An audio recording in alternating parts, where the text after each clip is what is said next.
Assalamualaikum warahmatullahi wabarakatuh. Perkenalkan, nama saya Hilmatul Aisyah dari kelas PSD 2023 dengan NIM 23030654086. Untuk soal yang pertama, jelaskan makna Pancasila sebagai pandangan hidup bangsa Indonesia dan beri contoh implementasinya. Jawaban saya, Pancasila merupakan dasar ideologi dan pandangan hidup bangsa Indonesia. Memiliki 5 asas utama yang membentuk landasan pemikiran dan nilai-nilai masyarakat Indonesia. Contoh implementasi Pancasila menurut saya adalah dalam pembentukan undang-undang, kebijakan pemerintah, dan tindakan sosial. Misalnya, dalam proses legislasi, nilai-nilai Pancasila harus dihormati dan menjadi dasar pembuatan undang-undang. Pemerintah juga harus memastikan bahwa kebijakan-kebijakan yang diambilnya mendorong persatuan, keadilan, dan kesejahteraan sosial.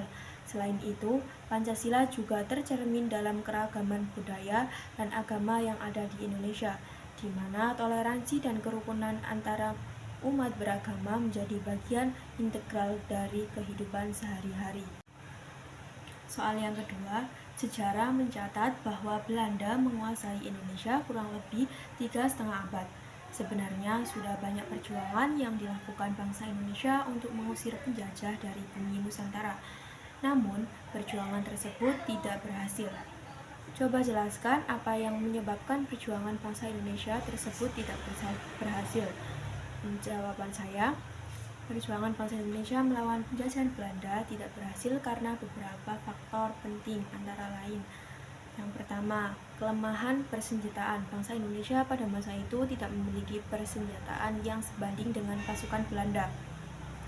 Yang kedua, Indonesia terdiri dari berbagai kerajaan dan suku bangsa yang kadang-kadang tidak sepenuhnya bersatu dalam melawan terhadap penjajah.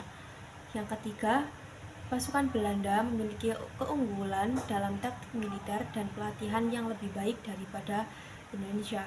Yang keempat, Belanda mampu membagi wilayah Indonesia sebagai bagian-bagian yang kecil yang dapat mereka kendalikan secara efektif. Soal yang ketiga, setelah Pancasila berhasil dirumuskan, BPUPKI membentuk Panitia 9 dan bersidang pada tanggal 22 Juni 1945 yang pada akhirnya menghasilkan Piagam Jakarta. Namun, Piagam Jakarta ini menuai pro dan kontra antara golongan nasionalis dan agamis. Coba ceritakan apa permasalahan yang menjadi pro dan kontra tersebut dan bagaimana solusi dari masalah tersebut. Jawaban saya, pro dan kontra terhadap Piagam Jakarta mencerminkan perbedaan pendapat antara golongan nasionalisme dan agamis pada saat itu. Beberapa permasalahan yang menjadi pro dan kontra tersebut adalah yang pertama, Preambule Piagam Jakarta menyebutkan bahwa negara Indonesia berdasarkan ketuhanan yang Maha Esa. Golongan agamis mendukung penyebutan ini. Yang kedua, isi Piagam Jakarta menyebutkan bahwa negara tidak akan merumuskan undang-undang yang bertentangan dengan agama. Yang ketiga, beberapa poin dalam Piagam Jakarta membahas masalah ekonomi dan kepemilikan tanah.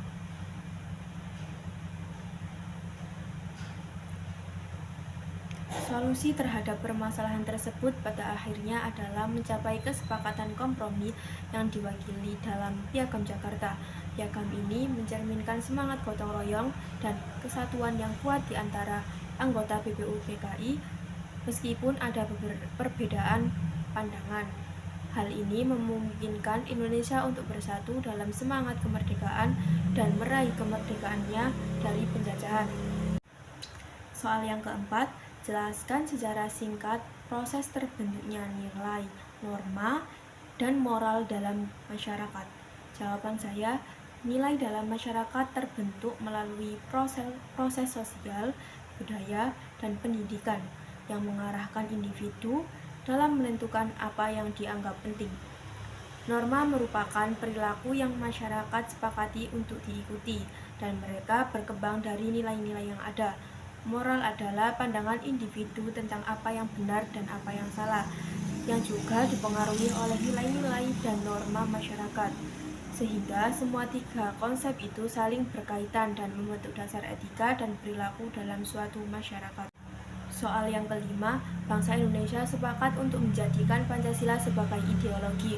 Namun, ternyata di masyarakat juga berkembang ideologi lain selain Pancasila seperti ideologi liberal, kapitalitas, sosialis, sampai ideologi yang berbasis agama.